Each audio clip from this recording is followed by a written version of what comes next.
ఇది మొత్తం కూలిపోయింది, కొట్టుకపోయింది అని చెప్పి ఏదైతే చిల్లర ప్రచారం చేశారో ఇవాళ అది కొట్టుడు పోయింది. అంతిమ విజయం సత్యానిదే అని రుజువైంది.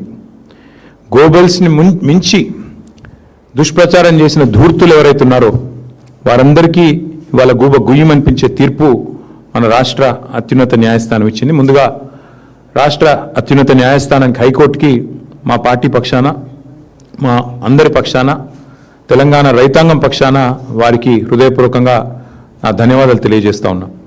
అట్లాగే మా న్యాయవాదుల బృందం ఏదైతే ఉందో, మా లీగల్ సెల్ ఎవరైతే ఈ రాష్ట్ర ప్రభుత్వం మీద నిర్విరామంగా పోరాటం చేస్తున్నారో, ఒక గ్రామస్థాయి కార్యకర్త మీద పెట్టిన కేసు నుంచి మొదలు పెడితే మా రాష్ట్ర అధ్యక్షుడు తెలంగాణ తొలి ముఖ్యమంత్రి కేసీఆర్ గారి మీద పెట్టిన కేసుల దాకా ఒకటే రకమైన కమిట్మెంట్తో పనిచేస్తున్న మా లీగల్ సెల్కి కూడా, మా న్యాయవాదుల బృందానికి కూడా హృదయపూర్వకంగా వారికి కూడా అభినందనలు, ధన్యవాదాలు కూడా తెలియజేస్తూ ఉన్నాను.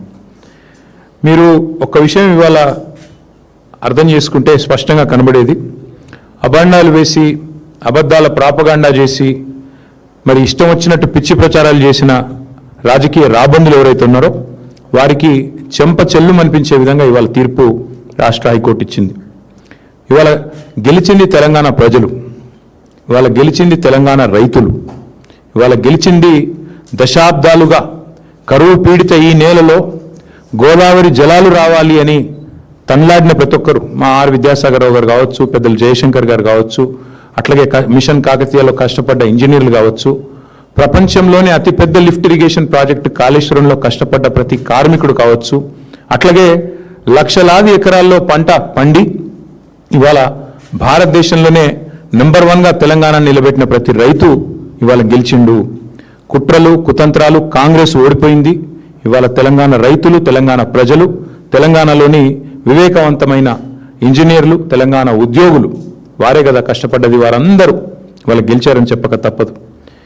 కక్షగట్టినట్టుగా ఇవాళ కాంగ్రెస్ పార్టీ ఏదైతే 3 సంవత్సరాలుగా చిల్లర ప్రచారం ఏదైతే చేస్తున్నదో, ఇవాళ ఆ పిట్టల దొరలు ఎవరైతే ఇన్ని రోజులు ఇష్టం వచ్చినట్టు మాట్లాడారో, కాళేశ్వరం కూలేశ్వరం అయింది, కాళేశ్వరం కుంగింది కూలింది అని తిరిగే పిట్టల దొరలకు ఇవాళ మొహం పగిలే విధంగా మరి హైకోర్టు సమాధానం ఇచ్చింది. ఇవాళ కూలింది కాళేశ్వరం కాదు, కేసీఆర్ గారి మీద మీరు చేసిన కుట్రలు, మీ కుటిల ప్రయత్నాలు నేటితో కూలిపోయాయి. కూలింది కాళేశ్వరం కాదు, మీరు నిర్లజ్జగా సిగ్గు విడిచి ఎవరేమనుకుంటారో అని కూడా సోయి లేకుండా చేసిన అబద్ధాలు, ప్రచారం చేసిన అబద్ధాలు ఈరోజు గోదావరి ప్రవాహంలో కొట్టుకొని పోయినాయి. కూలింది కాళేశ్వరం కాదు, కూలింది ఇన్ని రోజులు మీరు మోసపూరిత గారడి ఏదైతే చేశారో అది కూలింది. సత్యమేవ జయతే అని మరొకసారి నిజం నిరూపితమైంది. నిజం నిఖార్సుగా ఇవాళ కాలరెగిరేసి నిటారుగా నిలబడ్డది. కొన్ని రోజులు కొంతమందిని మోసం చేయొచ్చు, కానీ అన్ని రోజులు అందరినీ మోసం చేయలేమని నానుడు ఏదైతే ఉందో ఇవాళ తేలిపోయింది. కేసీఆర్ గారి మీద బురద జల్లి, మా పార్టీ మీద బురద జల్లి ఇవాళ రాష్ట్రంలో కొంత రాజకీయ ప్రయోజనం మీకు కలిగి ఉండొచ్చు, కానీ ఇవాళ నిప్పులాంటి నిజం మాత్రం బయటకు వచ్చింది అని చెప్పక తప్పదు. అట్లాగే న్యాయస్థానాలు కూడా ఇవాళ ఒక విషయం రుజువు చేశాయి. ప్రభుత్వాలు ఏమనుకున్నా రాజ్యాంగానికి చట్టానికి వ్యతిరేకంగా ఎవరు తప్పుడు పని చేసినా ఊరుకోము అనేది ఇవాళ రాష్ట్ర హైకోర్టు తీర్పు ద్వారా స్పష్టంగా వెల్లడయింది.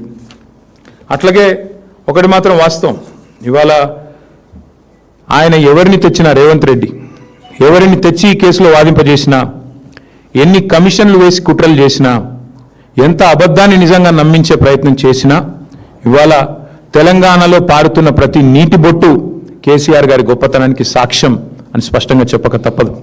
పండుతున్న ప్రతి పంట ఆయన అకుంఠిత దీక్షకు నిదర్శనం అని చెప్పక తప్పదు.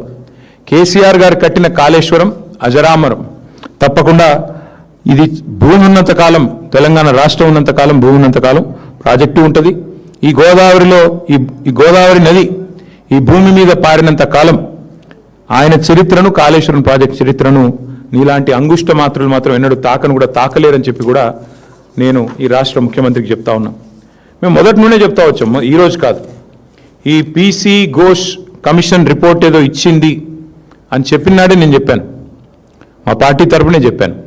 ఇది పీసీ ఘోష్ కమిషన్ కాదు, పీసీసీ నివేదిక అని ఆ రోజే చెప్పాను. ఇవాళ అది అక్షర సత్యం అని చెప్పి తేలిపోయింది హైకోర్టు తీర్పుతో. వాస్తవం ఏంటి? కని విని ఎరగని గోదావరిలో ప్రవాహం వస్తే వరదలు వస్తే 28 లక్షల క్యూసెక్కులు వచ్చినా మొత్తం మేడిగడ్డ బరాజు మీద నుంచి నీళ్లు ఫీట్ల ఎత్తున పోయినా తట్టుకొని నిటారుగా నిలబడ్డది మేడిగడ్డ. వాస్తవం అది. కానీ ఇవాళ ఇష్టం వచ్చిన మాటలు, ఇష్టం వచ్చిన ప్రచారాలు, కాళేశ్వరం కూలేశ్వరం అయిపోయిందని 1,00,000 కోట్లు కొట్టుకొని పోయాయని ఇద్దరు, నేను ఒక్కరిని అనట్లేదు, ఇందులో ఇద్దరిని అంటా ఉన్నా, అటు కాంగ్రెస్ ఇటు బీజేపీ సిగ్గు విడిచి కేంద్ర మంత్రి స్వయంగా సిగ్గు లేకుండా పక్కనున్నవారు ఒప్పందిస్తే నోటికొచ్చినట్టు జలవనరుల మంత్రి మాట్లాడినారు మొన్న పార్లమెంట్లో. వెంటనే మా సురేష్ రెడ్డి గారు సమాధానం చెప్పారనుకోండి, బట్ ఆయన కూడా అంతే మాట. అట్లాగే ఇక్కడ ముఖ్యమంత్రి నుంచి మొదలు పెడితే గ్రామీణ స్థాయిలో ఉండే కాంగ్రెస్ కార్యకర్త దాకా ఒకటే మాట, పాడిందే పాటరా అన్నట్టు ఒకటే మాట, ఒకటే సొల్లు పురాణం. అందుకే ఈ జలద్రోహులు ఎవరైతే ఉన్నారో 60 ఏళ్లుగా తెలంగాణకు నీళ్లు ఇవ్వకుండా ఏడిపించిన వాళ్ళు, 60 ఏళ్లుగా తెలంగాణ రైతులను ఇబ్బంది పెట్టిన వాళ్ళు, గోసబుచ్చుకున్న రాబందులకు ఇవాళ ఈ తీర్పుతో జ్ఞానోదయం కలిగి ఉండాలని చెప్పి నేను అనుకుంటా ఉన్నా. వాస్తవానికి తెలంగాణ రైతాంగానికి కాళేశ్వరం ఒక వరప్రదాయిని, తెలంగాణ రైతాంగానికి కాంగ్రెస్ ఒక శనేశ్వరం. ఇది మొదటి నుంచి మేము చెప్తా వచ్చాం. కాళేశ్వరం అనేది ఎంత వరప్రదాయిని అనేది ఎంత వాస్తవమో, కాంగ్రెస్ అనేది శనేశ్వరం అనేది కూడా అంతే అక్షర సత్యం. ఇది ఈరోజు రైతులు ఇప్పుడిప్పుడే గ్రహిస్తూ ఉన్నారు. అట్లాగే మరిగా ప్రాజెక్టులు కట్టడమే నేరం, తెలంగాణకు నీళ్లు తేవడమే నేరం అన్నట్టుగా ఇవాళ మా మీద చేసిన కుట్రలు. వాస్తవానికి జరిగింది ఏందండి? జరిగిన ఖర్చు మేము దిగిపోయే నాటికి ఒకసారి కాదు పలుమార్లు చెప్పాం. జరిగిన ఖర్చే 94,000 కోట్లు. దానిలో రాహుల్ గాంధీ అనే ఒక తెలివితో ఒక దద్దమ్మ, ఆయన హైదరాబాద్కు వచ్చి ముంగట ఒక ఏటీఎం పెట్టి కాళేశ్వరం ఏటీఎం అయిపోయిందని చెప్పి ఈ తెలివి తక్కువ దద్దమ్మ ఒక పర్రెని చూసి అది మొత్తం ప్రాజెక్ట్ కొట్టుకుపోయిందని ఈయన, ఇక దున్నపోతు ఈయనిందని ఆయన అంటే దూడని కట్టేమని ఇంకొకడు. మొత్తానికి ఏం చేసినారు? ఏటీఎం అని, ఇదని అదని ఇష్టం వచ్చిన చిల్లర ప్రచారం. 94,000 కోట్లు ఖర్చు అయితే 1,00,000 కోట్ల కుంభకోణం అంటాడు ఒకడు. ఏం చెప్పాలి ఇట్లాంటి వాళ్ళకి? అందుకే ఇవాళ మళ్ళొక్కసారి గుర్తు చేస్తా ఉన్నా, కాళేశ్వరం అంటే ఒక బ్యారేజ్ కాదు. కాళేశ్వరం అంటే మొత్తంగా ఒక్కసారి ఆ స్కీమ్ చూస్తే 80 మీటర్ల మీది నుండి 618 మీటర్లకు దశల వారీగా నీళ్లు లిఫ్ట్ చేసే ప్రపంచంలో అతి పెద్ద lift irrigation project Kaleshwaram. Kaleshwaram అంటే మరి ఒక్క బరాజ్ కాదు, 3 బ్యారేజీలు. కాళేశ్వరం అంటే 15 రిజర్వాయర్లు. కాళేశ్వరం అంటే 19 సబ్స్టేషన్లు. కాళేశ్వరం అంటే 21 పంప్ హౌజులు. కాళేశ్వరం అంటే 203 కిలోమీటర్ల సొరంగాల ద్వారా వచ్చే నీళ్లు. కాళేశ్వరం అంటే 1,531 కిలోమీటర్ల గ్రావిటీ కెనాల్స్. కాళేశ్వరం అంటే 98 కిలోమీటర్ల ప్రెషర్ మెయిన్స్. కాళేశ్వరం అంటే 141 టీఎంసీల స్టోరేజ్ కెపాసిటీ కాళేశ్వరం. ఇదన్నిటి సమాహారం కాళేశ్వరం. ఒక 100 కంపోనెంట్లు ఉంటే అందులో ఒక కంపోనెంట్ మేడిగడ్డ బరాజ్. ఆ మేడిగడ్డ బరాజ్కి అయిన ఖర్చు ఎంత? 3,800 కోట్లు. 3,800 కోట్లలో మొత్తం 85 పిల్లర్లు ఉంటే, 85 పియర్స్ ఉంటే ఆ మేడిగడ్డ బ్యారేజ్లో 2 కొంత నష్టం జరిగింది. అందులో కూడా కుట్ర ఉందన్నది ఈరోజు కూడా నా వాదన. దాన్ని కూడా ఊరికనే కుంగలేదు. అది ఖచ్చితంగా ఈ దుర్మార్గులే ఏదో చేసి ఉంటారని నేను మొదటి చెప్పాను, ఇప్పుడు కూడా చెప్తున్నా. భవిష్యత్తు అది కూడా తేలుతుంది. భవిష్యత్తులో నిజం నిలకడ మీద తేలుతుంది అన్నట్టు అది కూడా తేలుతుంది. 85 పిల్లర్లు 3,800 కోట్లు ఖర్చు అయిన ఈ బ్యారేజ్లో, మేడిగడ్డ బ్యారేజ్లో సరే 2 పిల్లర్లు కుంగినాయి. ఆ 2 పిల్లర్లు కుంగితే వెంటనే ఆ సంస్థ ఒక ప్రతిష్టాత్మకమైన సంస్థ, అదేం ఆల్తుఫాల్తు సంస్థ కాదు, ఎల్ఎన్టీ అనే సంస్థ మరి వారు ముందుకొచ్చి, ఎందుకంటే defect liability period, maintenance period ఉంటుంది ప్రతి వర్కులో, మేమే కడతాం ఎట్ అవర్ కాస్ట్, ప్రభుత్వానికి ప్రజలకు రూపాయి నష్టం లేకుండా 300 కోట్లు 400 కోట్లు అవుతుంది ఆ 2 పిల్లర్లు రిపేర్ చేసేందుకు, లేదా మొత్తం ఆ బ్లాక్ రిపేర్ చేస్తే కూడా 400 కోట్లు అవుతుంది కావచ్చు, మేమే కడతామని వాళ్ళు ముందుకు వచ్చారు. అంటే 94,000 కోట్ల ప్రాజెక్టులో మేడిగడ్డ బ్యారేజు 3,800 కోట్లు ఖర్చు అయితే అందులో ఆ 2 పిల్లర్లను ఒక బ్లాక్ మొత్తం చేయాలంటే, మళ్ళీ తిరిగి నిర్మాణం చేయాలంటే 400 కోట్లు. అది మేమే కడతాం, 4 పైసలు కూడా తెలంగాణ ప్రజల మీద భారం పడదు అని ఎల్ఎన్టీ చెప్తే వాళ్ళను హుంకరించి బెదిరించి వాళ్ళ మీద వాళ్ళ CFOను జైల్లో పెడతా అని చెప్పి మొత్తానికి మెట్రో నుంచి పారిపోయేటట్టు చేసి ఆఖరికి ఈ మేడిగడ్డ బ్యారేజ్ విషయంలో కూడా కుట్రలు చేసింది ఈ రాష్ట్ర ముఖ్యమంత్రి రేవంత్ రెడ్డి. అందుకే ఆ సన్నాసికి నేను చెప్తున్నా, కాళేశ్వరం అంటే ఒక్క బ్యారేజ్ కాదు, ఒక 2 పిల్లర్లు కాదు. కాళేశ్వరం అంటే ఇందాక నేను చెప్పినట్టు 3 బ్యారేజీలు, 15 రిజర్వాయర్లు, 19 మరి పంప్ హౌజులు, 21 సబ్స్టేషన్లు, వందల కిలోమీటర్లు, వేల కిలోమీటర్ల గ్రావిటీ కెనాల్స్, ఇవన్నిటి సమాహారం కాళేశ్వరం. 94,000 కోట్లలో అయింది నష్టం 400 కోట్లకి. ఆ 400 కూడా ప్రజల మీద భారం పడకుండా ఆ సంస్థనే ముందుకు వచ్చింది. ఇది వాస్తవం అయితే 1,00,000 కోట్లు పోయింది ఒక సన్నాసి, ఆ సన్నాసికి వంతపాడే ఇంకో సన్నాసి పార్టీ బీజేపీ. అందుకే మేము అనేది ఇవాళ దుర్మార్గమైన ప్రచారం చేస్తూ ఈ పొలిటికల్ మైలేజ్ కోసం మమ్మల్ని డ్యామేజ్ చేయడం కోసం దారుణమైన ప్రచారం చేశారు. ఇక ఇంకొక మాట కూడా చెప్పాలి ఈ సందర్భంగా. ఎన్ని డైవర్షన్ డ్రామాలు గత 2 ఏళ్లుగా జరుగుతున్నాయో మీరు గమనిస్తూనే ఉన్నారు. విద్యుత్ కమిషన్ అన్నారు, అది ఎక్కడ పోయింది ఎవరికి తెలియదు. ఇప్పుడు వాళ్ళకు కూడా అర్థమైపోయింది. ఆ కమిషన్లో పనిచేసిన జడ్జి గారికి, కమిషన్ వేసిన వాళ్ళకి అందరికీ అర్థమైంది అందులో ఏమీ లేదు తప్పని. దాన్ని ఎక్కడ పడేసారో ఎవరికి తెలియదు. ఇవాళ ఈ ఘోష్ కమిషన్ రిపోర్ట్ సంగతి కూడా తేలిపోయింది. అట్లాగే ఇంకో 2-3 ఉన్నాయి కదా ప్రచారంలో, ఏదేదో ఇదవుతుంది అదవుతుంది అని, వాటి సంగతి కూడా తేలిపోతుంది. నిజం నిలకడ మీదనే తేలుతుంది, నిజం ఖచ్చితంగా నిలకడ మీద తేలుతుంది. ఇవాళ తెలంగాణ ప్రజలు అర్థం చేసుకోవాలని నేను కోరుతా ఉన్నా. అట్లాగే ఇవాళ కాళేశ్వరం అనే ప్రాజెక్టు అది మేడిగడ్డ కాదు, నిజానికి అది మేటిగడ్డ. అల్టిమేట్గా మళ్ళీ కాళేశ్వరమే ఇవాళ కల్పతరువుగా ముఖ్యమంత్రికి బుద్ధి తెచ్చే విధంగా మొన్న ఈ సంవత్సరం కరువు ఉందంటే మళ్ళీ ముఖ్యమంత్రి కూడా అక్కడికి పరిగెత్తుకుని పోయి ఆ 2 పిల్లర్లను రిపేర్ చేస్తానని చెప్పక తప్పని అనివార్యత కల్పించింది కాళేశ్వరం ప్రాజెక్టు. కాబట్టి మేము అనేదల్లా ఒకటే, కాళేశ్వరం కంపోనెంట్లను వాడుకుంటూనే ఇప్పటికే ఒక బ్యారేజీలు బంద్ అయినా మొత్తం మిగతా సిస్టమ్ అంతా ఇంటాక్ట్ ఉంది. దానిలోకెళ్ళి హైదరాబాద్కు మూసీ ప్రాజెక్టు మంచి నీళ్లు తెస్తా అని ఈయనే చెప్తాడు, 20 టీఎంసీలు నీళ్లు. అందులోకెళ్ళే అక్కడ పక్కన ఆలేరు అట్లాగే భువనగిరికి నీళ్ళు ఇచ్చే బస్వాపూర్కు నీళ్లు ఇక్కడి నుంచే పోతాయి, గంధమల్లకు బస్వాపూర్కు. అట్లాగే అన్ని వాడుకుంటారు కాళేశ్వరం కంపోనెంట్లు, కానీ ప్రచారం మాత్రం కాళేశ్వరం కూలిపోయింది.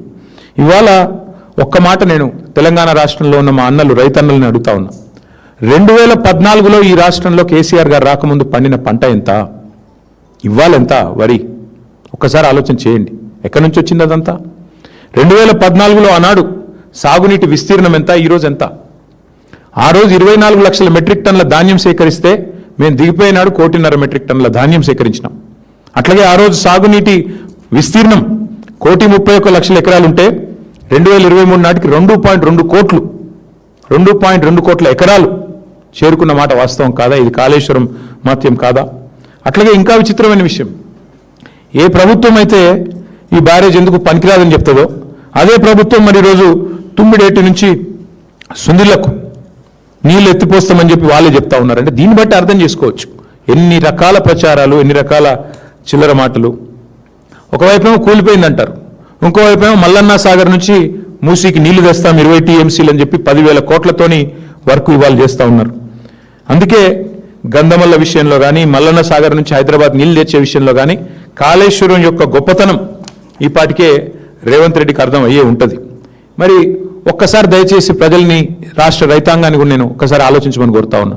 ఏం జరుగుతుంది మరి కాంగ్రెస్ వచ్చిన తర్వాత? సరే, మేం కట్టిన కాళేశ్వరంలో 100 కంపోనెంట్లలో ఒక కంపోనెంట్ అయిన బ్యారేజ్, ఆ బ్యారేజ్లో 85 పిల్లర్లు ఉంటే ఒక బ్యారేజ్లో 2 పిల్లర్లలో కొంత నష్టం జరిగి ఉండవచ్చు, కాదని నేను అంటలేను, జరిగి ఉండవచ్చు. మరి ఇవాళ కాంగ్రెస్ వచ్చినాక ఏం జరుగుతూ ఉంది? ఎస్ఎల్బీసీ అనే ప్రాజెక్టు వీళ్ళ కక్కుర్తికి, వీళ్ళ కమిషన్లకు అడ్డగోలుగా వీళ్ళు ఇష్టారీతిన ముందుకు పోతే అక్కడ ఉన్న పరిస్థితి అంచనా వేయకుండా 6 మంది కార్మికులు జల సమాధి అయిన మాట వాస్తవం కాదా? ఇప్పటికీ వాళ్ళ శవాలు ఆచూకీ దొరకని మాట వాస్తవం కాదా? ఇది కాంగ్రెస్ కక్కుర్తికి, కమిషన్లకు, వాళ్ళు చేసిన వ్యవహారానికి, అవినీతికి నిదర్శనం కాదా? నేను అడుగుతా ఉన్న భారతీయ జనతా పార్టీ నాయకత్వాన్ని, కేంద్ర ప్రభుత్వానికి కూడా, ఆ రోజు కాళేశ్వరంలో 2 పిల్లర్లు కుంగితే ఆగమేఘాల మీద ఎన్డీఎస్ఏ పరుగులు పెట్టుకుంటూ వచ్చిందే, 48 గంటల లోపలనే రిపోర్ట్ ఇచ్చిందే. మరి ఇవాళ ఎస్ఎల్బీసీ టన్నల్ కుప్పగూలితే ఎక్కడ సచ్చింది నీ ఎన్డీఎస్ఏ అని అడుగుతున్న మోడీ గారిని. ఎక్కడ పోయింది నీ ఎన్డీఎస్ఏ? వట్టెం పంప్ హౌస్ మునిగితే ఎక్కడ సచ్చింది మీ ఎన్డీఎస్ఏ? ఎక్కడ ఉన్నారు ఎన్డీఎస్ఏ వాళ్ళు, కేంద్ర ప్రభుత్వ పెద్దలు? మాకు కనబడ్డం లేదా? సుంకిశాల కూలిపోతే, రిటైనింగ్ వాళ్ళు కూలిపోయి 120 కోట్లు నష్టం జరిగితే ఎక్కడ సచ్చింది మీ ఎన్డీఎస్ఏ? బతికుందా? అని ఏ రకంగా వీళ్ళిద్దరిని అర్థం చేసుకోవాలి తెలంగాణ ప్రజలు? పెద్దవాగు కొట్టుకొని పోతే కాంగ్రెస్ వచ్చినాక జరిగినాయి ఇవన్నీ. ఇప్పుడు నేను చెప్పేది, సుంకిశాల రిటైనింగ్ వాల్ కూలిపోయింది, ఎస్ఎల్బీసీ టనల్ కూలిపోయింది, వట్టెం పంప్ హౌస్ మునిగిపోయింది, పెద్దవాగు కొట్టుకపోయింది, చెక్ డ్యాంలు అయితే పటాకులు పేల్చినట్టు పేల్చేస్తున్నారు ఇక్కడ చిల్లర కాంగ్రెస్ నాయకులు. చెక్ డ్యాంలనే పేల్చేస్తున్నారు ఇష్టం వచ్చినట్టు. ఎక్కడ సచ్చింది ఎన్డీఎస్ఏ? ఇది కాదా కాంగ్రెస్ బీజేపీ ఫెవికాల్ బంధానికి నిదర్శనం? ఈ వాస్తవాలు కావాలని చెప్పేది. ఎందుకు రాదు ఎన్డీఎస్ఏ? ఆ రోజేమో పిలవకుండానే పరిగెత్తుకొచ్చి 48 గంటల్లో రిపోర్ట్ ఇచ్చి దున్నపోతు నిందని వాడంటే దుడ్డని వీడిగట్టేయమన్నట్టు ఇష్టం వచ్చినట్టు తానా తందాన ఆట ఆడింది కాంగ్రెస్ బీజేపీ కాదా? ఎక్కడ వచ్చారు ఇవాళ కిషన్ రెడ్డి గారు, బండి సంజయ్ గారు ఎందుకు మాట్లాడతలేరు? ఎస్ఎల్బీసీ టనల్ కూలిపోతే బీజేపీ వాళ్ళు మాట్లాడరు, వట్టెం పంప్ హౌస్ మునిగితే మాట్లాడరు. ఏమైంది మరి? చెక్ డ్యాములు పేలిపోతుంటే ఎక్కడో కాదు, బండి సంజయ్ పార్లమెంట్ పరిధిలోనే చెక్ డ్యాములు పటాకులు పేలినట్టు పేలిపోతుంటే కాంగ్రెస్ నాయకులు పేలుస్తుంటే ఏం చేస్తున్నాడు కేంద్ర హోంశాఖ సహాయ మంత్రి? కేసు పెట్టి 4 లోపల ఏరాదా? మరి ఏంది మీ ఇద్దరి మధ్యన ఇంత ఫెవికాల్ బంధం? ప్రజలు చూస్తలేరా? రైతులు గమనిస్తలేరా? అందుకే మేము అనేది దొందే. ఇప్పటికైనా కూడా నేను అడుగుతా ఉన్నా, కాళేశ్వరం మీద ఆగమేఘాల మీద ఉరికొచ్చిన ఎన్డీఎస్ఏ ఇప్పటికైనా నిజంగా బీజేపీకి చిత్తశుద్ధి ఉంటే ఇండిపెండెంట్ ఎంక్వైరీ చేయండి. ఇప్పుడు నేను చెప్పిన అన్ని సంఘటనల మీద ఇండిపెండెంట్గా అసలు మేడిగడ్డలో ఏం జరిగిందో ఒక రిటైర్డ్ జడ్జితో ఒక ఎంక్వైరీ చెప్పేయండి. మేము వద్దంటలేం కదా. ఎవడు పేల్చిండు దాన్ని తేలని బయటికి రాని. కరెక్ట్గా ఎలక్షన్ నెల ముందు ఎట్లా పేలుతుందండి? బ్రహ్మాండమైన వరద ప్రవాహాన్ని తట్టుకొని నిటారుగా నిలబడ్డ మేడిగడ్డ మరి 2 పిల్లర్లు ఎట్లా కుంగుతాయి? ఇవన్నీ తేలాల్సిన అంశాలు. ఖచ్చితంగా తప్పకుండా భవిష్యత్తులో కాలం తెలుస్తుందనే మాట కూడా చెప్తూ ఇంకా చాలా ఉంది చెప్పేది. కానీ ఒకటి మాత్రం నేను అపీల్ చేయదలుచుకున్నాను ఈ ప్రభుత్వానికి.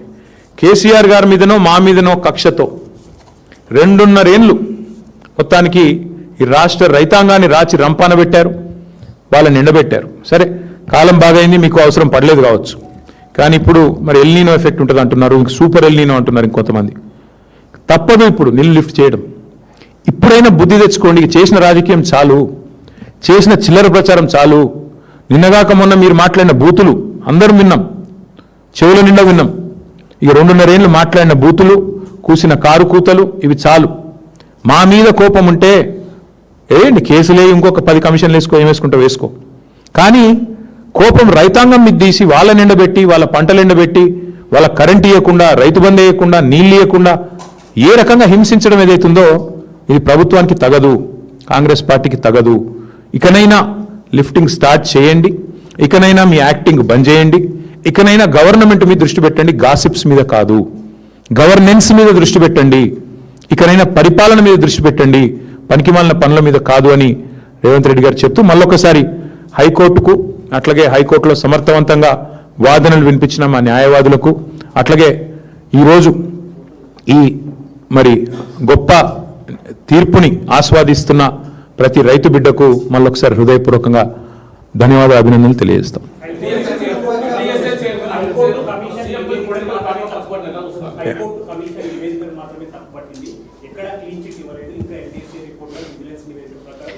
కోడిగుడ్డు మీద ఈకలు వీకడం అంటే తెలుసా బ్రదర్ నీకు? అదే రిపోర్టెడ్ ట్రాష్ అని చెప్పిన తర్వాత ఇంకేముంది అందులో చెప్పడానికి? ఇప్పుడు ఆ రిపోర్ట్ ఆధారంగానే కదా వీళ్ళేదో సిబిఐ గిబిఐ అని అర్ధరాత్రి 2 గంటలకు రేవంత్ రెడ్డి గారు అసెంబ్లీలో అనౌన్స్ చేశారు కదా. రిపోర్టెడ్ ట్రాష్ అని హైకోర్టు తెలిసింది, ఇంకేముంది చెప్పడానికి? అది ఘోష్ కమిషన్ రిపోర్ట్ కాదు, ట్రాష్ కమిషన్ రిపోర్ట్ అని తెలిసింది హైకోర్టు. ఇంకేం కావాలి? ఎట్లా చూసేది ఏముందండి నాకు అర్థం కాదు. కాంగ్రెస్ బీజేపీ ఒకటేం చూస్తాం, ఇంకేం చూస్తాం? నేను అడుగుతున్న సింపుల్ ముచ్చట, ఇదే ఎన్డీఎస్ఏ ఎస్ఎల్బీసీ కుప్ప కూలి, కాంగ్రెస్ అవినీతి వల్ల కుప్ప కూలితే 6 మంది చచ్చిపోతే ఎన్డీఎస్ఏ ఎక్కడ చచ్చింది? ఎందుకు రారు? ఇదే ఎన్డీఎస్ఏ వట్టెం పంప్ హౌస్ మొత్తం మునిగి బాహుబలి మోటార్లు కూడా మునిగిపోతే ఎక్కడ చచ్చింది అని అడుగుతున్నా. ఇదే ఎన్డీఎస్ఏ తెలంగాణలో చెక్ డ్యాములు పటాకులు వెళ్ళినట్టు పేలుతుంటే ఎక్కడ చచ్చింది? సుంకిశాలలో రిటైనింగ్ వాల్ కూలిపోయి దగ్గర 180 కోట్ల ప్రజాధనం వృధా అయితే ఎక్కడ చచ్చింది ఎన్డీఎస్ఏ? ఎక్కడ చచ్చింది ఎన్డీఏ? నేను అడుగుతా ఉన్నా. వాళ్ళంతా ఒకటే, ఇద్దరు దొంగ చీకటి ఒకటైపోయినట్టు వాళ్ళ ఇద్దరు ఒకటైంది కాంగ్రెస్ బీజేపీ వాళ్ళు. కాబట్టి మీరు ఆలోచన చేయండి, వాళ్ళ కాంగ్రెస్ ముఖ్యమంత్రిని కాపాడుతుంది ఎవరండి? వీళ్ళు కాదా? ఎవరు కాపాడుతున్నారు కాంగ్రెస్ ముఖ్యమంత్రిని? ఇవాళ అమృత్ స్కీమ్లో రేవంత్ రెడ్డి గారి బామ్మర్దికి కేంద్ర ప్రభుత్వం టెండర్ ఇస్తుంది. ఈయన ఏం చేస్తాడు? బీజేపీ ఎంపీలకు, తెలంగాణలో ఎన్డీఏ పార్ట్నర్లకు, బీజేపీ ఎంపీలకు, ఎన్డీఏలోని నాయకత్వానికి ఇవాళ తెలంగాణలో మొత్తం డేటా ఉంది. ఎక్కడెక్కడ టెండర్లు ఇస్తున్నారు, ఎక్కడెక్కడ వర్క్లు ఇస్తున్నారు అంటే ఎంత మంచి పరస్పర బంధం, ఆర్థిక బంధం ఎంత బలంగా ఉందో కనబడతలేదా? చెప్పండి. ప్రతిపక్ష హోదా రాదు, అధికార హోదానే వస్తుంది.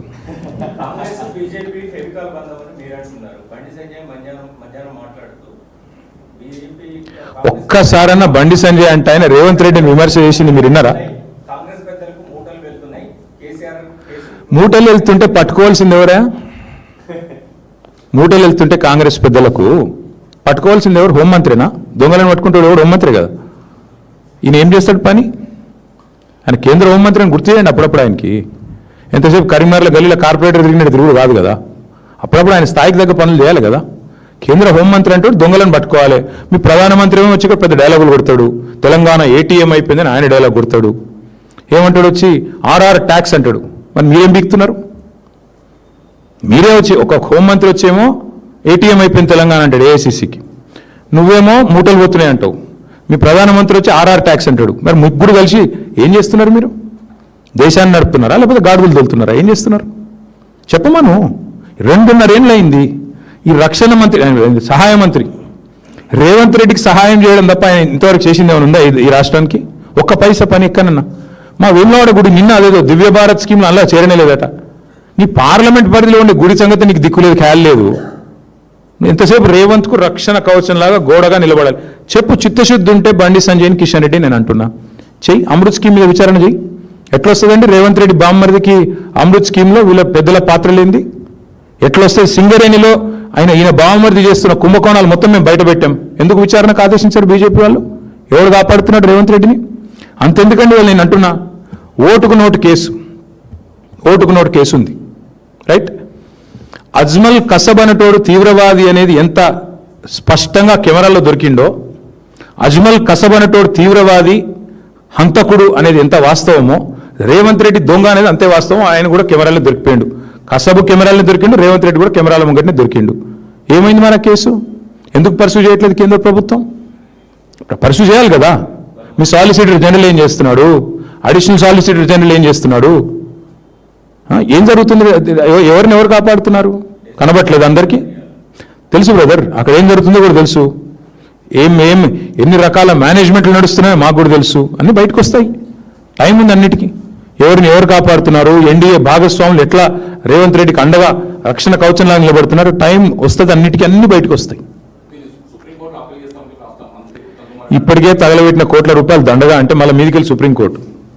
ఇప్పుడు మీరు ఆలోచన చేయండి, ఆ ఘోష్ కమిషన్ రిపోర్ట్ 650 పేజీలో 900 పేజీలు వచ్చింది. అది ట్రాష్ అని చెప్పింది ఇవాళ హైకోర్టు. అదే వేస్ట్ రా నాయన అంటే మళ్ళీ సుప్రీంకోర్టుకు పోయి మళ్ళీ ఏదో చేస్తా. అసలు విషయం ఉంటే కదా ఏమైనా చేసేది. వాళ్ళకి ఇంకేం ఎజెండా ఉంటుంది బ్రదర్? నాకు అర్థం కాదు. ప్రజలకు పనికొచ్చే పనులు ఏమైనా చేస్తారా క్యాబినెట్లో? 2500 మహిళలకు ఎప్పుడు ఇస్తారు అని ఒక్క సన్న మంత్రి మాట్లాడిండి ఇప్పటివరకు? ఒక్క సన్న 100 రోజుల్లో ఇస్తామన్న గ్యారెంటీల సంగతి ఏమైందని చెప్పే ధైర్యం ఒక్క మంత్రికి ఉందా బయటకు వచ్చి మాట్లాడేది? ఆర్టీసీ కార్మికులు సమ్మె చేస్తున్నారు, వాళ్ళ గురించి మాట్లాడారా క్యాబినెట్లో? ఏది ఉండదు. అయ్యా ఆర్టీసీ కార్మికులను కేసీఆర్ గారు గవర్నమెంట్ ఉద్యోగులుగా గుర్తిస్తూ క్యాబినెట్ నిర్ణయం తీసుకొని ప్రకటించాం మేము. ఎందుకు అమలు చేయట్లేదు మరి మీరు? అపాయింటెడ్ డే డిక్లేర్ చేస్తే చాలు. వాళ్ళకి రావాల్సిన పీఆర్సీ, వాళ్ళకి రావాల్సిన డిఏలు, వాళ్ళకి రావాల్సిన బకాయిలు అన్నీ ఇస్తే చాలు. వాళ్ళు ఏం అడుగుతున్నారు? మీరు మేనిఫెస్టోలో పెట్టింది అడుగుతున్నారు. అదేం చర్చ చేయరా క్యాబినెట్లో? మేము వారికి కూడా మా నైతిక మద్దతు ప్రకటిస్తూ ఉన్నాం. ఆర్టీసీ కార్మికులు ఎవరైతే ఇవాళ ప్రభుత్వాన్ని మీరు ఇచ్చిన హామీ నిలబెట్టుకోండి అని అడుగుతున్నారు, వాళ్ళు ఏం కొత్తగా అడగట్లేదు.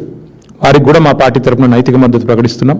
తప్పకుండా కాంగ్రెస్ ఇచ్చిన హామీలు ఆర్టీసీ కార్మికులకు నెరవేర్చాలని మేము కూడా డిమాండ్ చేస్తాం.